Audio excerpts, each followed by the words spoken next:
Thank you. I'm glad you clarified that, but you probably have picked it up from the accent. Good evening, ladies and gentlemen. It's a great honour to be invited here to speak at McGill, and I'd like to thank both Joe Mulholland and Dublin Chamber for the opportunity to participate. As an Irish CEO of a company with global reach, I've watched our economic recovery through the lens of both citizen and multinational, and it's from those twin perspectives that I'd like to talk with you this evening about Ireland's economic recovery, both in terms of where we are today and how I think we could sustain economic recovery into the future. So from the perspective of both citizen and multinational, I'm immensely proud of what we've achieved since the financial crisis. They say that the strongest steel is forged in the hottest fire, and I believe we're stronger for having endured it. Yet, beneath the good news stories and positive economic indicators lies an inescapable truth that the Ireland emerging from this fire is a tale of two countries. The first Ireland has become the poster boy of economic rebound, a hub for investment and the ICT centre for Europe. We read that our economy is forecast to be one of the fastest growing in the EU again this year. Yet there is a second Ireland, which still bears the scars of economic crisis, evidenced by shuttered shops, poor access to credit, and empty streets that were once crowded with customers. Some commentators say a two-tiered Ireland and a two-speed economy recovery is inevitable. The gap might widen or the gap might narrow, but in the end, the gap remains. I hope to challenge this view. I believe we can create the conditions for a sustainable national recovery that leaves no person or region behind. Others claim that the line dividing these two Irelands is fading. They point to the recent return of rural Ireland to growth as an example of this. Yet, while recent indicators are positive, it is naive to think that the underlying factors which created this divide, such as rural to urban migration and a lack of quality economic infrastructure, have gone away. I believe we can address these legacy issues through strategic investments, and I'll talk a little more about that. So with a two-tiered recovery as our backdrop, I think there are two key questions we should ask when managing the economic recovery now and into the future. The first question is how we accelerate economic recovery in areas of the country that have yet to feel it.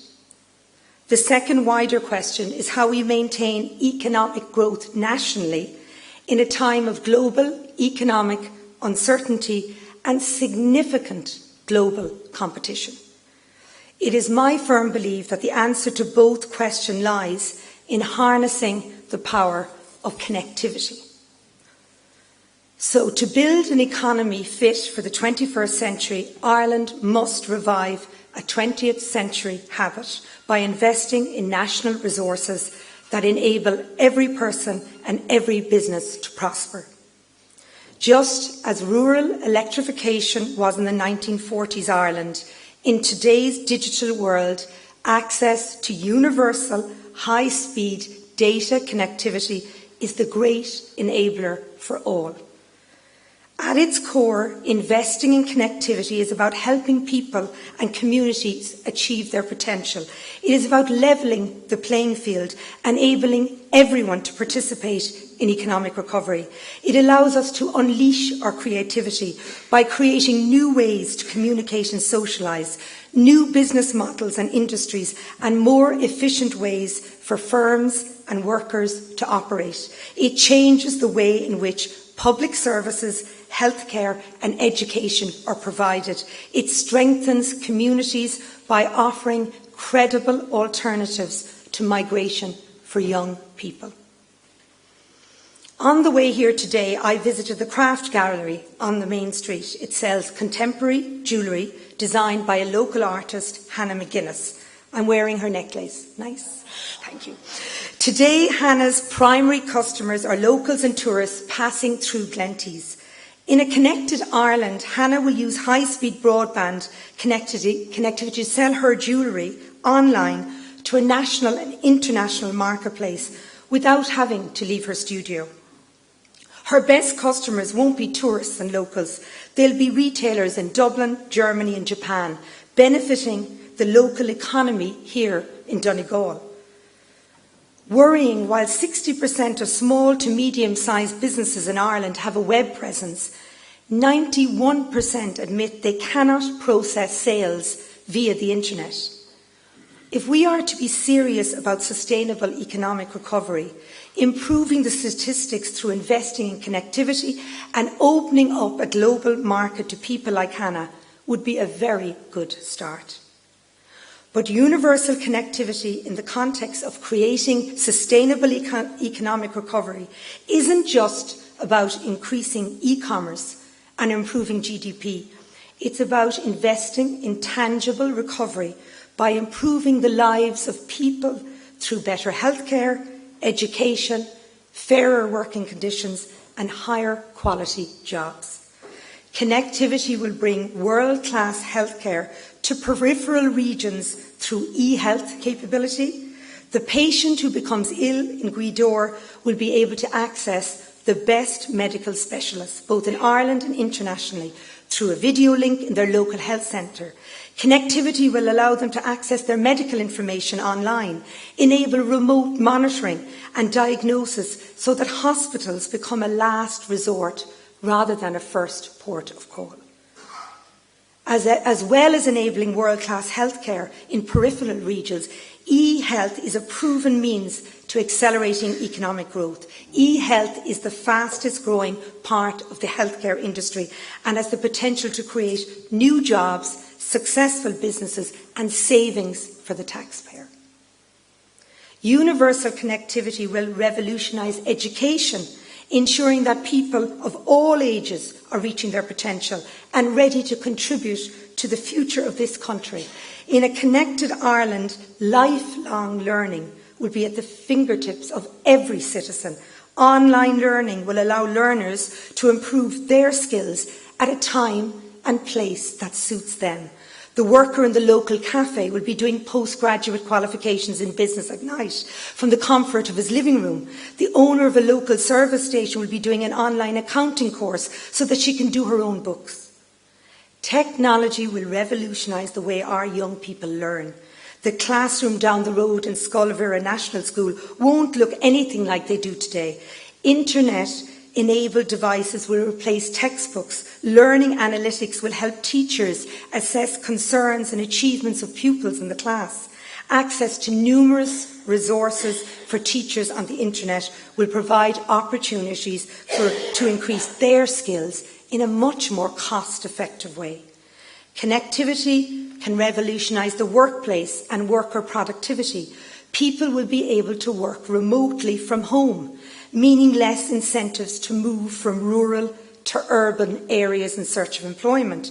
Businesses will be more productive, maximising economic output. The farmer will have valuable information at his fingertips on weather conditions, disease control, new methods of maximising crop yield and livestock trading. One of our own customers, Irish Farm Computers, is a prime example of that opportunity that connectivity can bring to agribusiness. Their software monitors everything from grass growing rates and animal records to financial management. They simplify the lives of farmers while increasing farm productivity. Not only is it good for the farmer, it is good for the wider economy. Irish Farm Computers now have customers as far afield as the US and New Zealand, increasing Irish trade abroad. So while investing in universal connectivity has the potential to create so much opportunity, it also is our best weapon against the challenges of the future, challenges that have the potential to derail our economic recovery. One major challenge we face is that the nature of work will change. Advances in artificial intelligence means that more and more tasks can be done by machine, opening the possibility that some types of jobs could become fully automated. The fact that new technologies will make some forms of work unnecessary or economically uncompetitive is nothing new. We've been reinventing work since the Industrial Revolution, when the mechanical loom made home weaving redundant while creating jobs for mill workers. But technological advances means that the pace of change is unlike anything we have ever seen before. This will have a particular impact on areas of the country which rely heavily on low and semi-skilled employment. Automation of these roles will only accelerate in the years to come, and we must be prepared to offer new skills to those affected in a way that is both flexible and cost-effective. High-speed connectivity is central to that process, offering scalable, affordable retraining to workers in skilled fields without having to attend colleges in larger towns and cities. It will allow us to remain competitive in an increasing global marketplace. Workers in Ireland are already competing with 230 million knowledge workers across the world for job creation and foreign direct investment. By 2025, 2 to 3 billion more people across the world will have access to the internet, allowing unparalleled access to mass education and knowledge workers in the developing world. Donegal will be competing with New Delhi, and these workers will be able to offer economies of scale and a level of flexibility that Ireland and most acutely peripheral regions may not be able to compete with. To counter this, we must find ways of lowering our cost base, becoming increasingly competitive. One way to do that is home sourcing. By harnessing high-speed, reliable connectivity, many companies tempted to export jobs overseas will opt to retain the jobs in Ireland, realising savings by allowing people to work from home. Home sourcing is not only cheaper than traditional outsourcing, but home workers are 25% more productive than employees in-house. The benefits to companies aren't limited to lower costs. Allowing people to work at home makes for happier, more productive workers. What's more, people can remain in their communities instead of having to go to larger towns and cities for employment, strengthening the community bond that has withered in recent times. To achieve universal connectivity in Ireland and to maximise its impact, policymakers, businesses and citizens must all play their part. Firstly, businesses like Vodafone, who provide connectivity, must continue to invest in the necessary infrastructure to make high-speed connectivity a reality. I'm proud to say we've partnered with the ESB, rolling out Cyro, which will be a super-fast, end-to-end fibre broadband, bringing it to every home and business in Ireland. But secondly, policymakers must take steps to incentivise investment, particularly in areas of the country that are uneconomical for commercial entities to go to. The Government's National Broadband Plan is a potential game changer in this regard, but the Government must decide whether it wants to create a future-proof broadband network that truly serves the needs of the Irish people.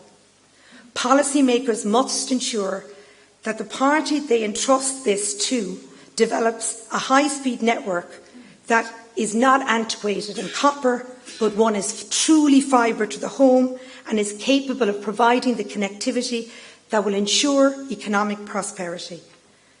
Local policymakers can incentivise future investments by aligning the costs and rules on planning. This will ensure companies like Vodafone providing connectivity can deliver maximum coverage and maximum benefit to citizens. Currently, local authority development contributions differ widely across the country. It's 18,000 to put up a mobile mast in Tipperary, and it's free in Dún Laoghaire. Now you figure out where we put up mobile masts and where we don't. It was proven in 2011 in an ESRI study on how fees and local planning regulation can influence deployment of telecoms infrastructure. The less barriers, the more connectivity. So to conclude, I'm confident that we're on the right track, But we must not lose sight of the fact that Ireland, emerging from the crisis, is a two-tier Ireland. To unify the country in a sustainable recovery, we must invest in universal connectivity that will enable all people to achieve their potential and fully participate, irrespective of region. No other single investment can benefit Ireland. It will give all businesses, urban and rural, a global stage. It will bring world-class healthcare to peripheral regions, revolutionise education, stem the flow of rural to urban migration, and guard against the challenges tomorrow. To harness the capability of a connected Ireland, we must all play our part through investing in, adapting to and embracing connectivity. If we do these things, not only will we level the playing field between the two Irelands, we will set ourselves up for sustained economic growth and prosperity for years to come. Thank you very much.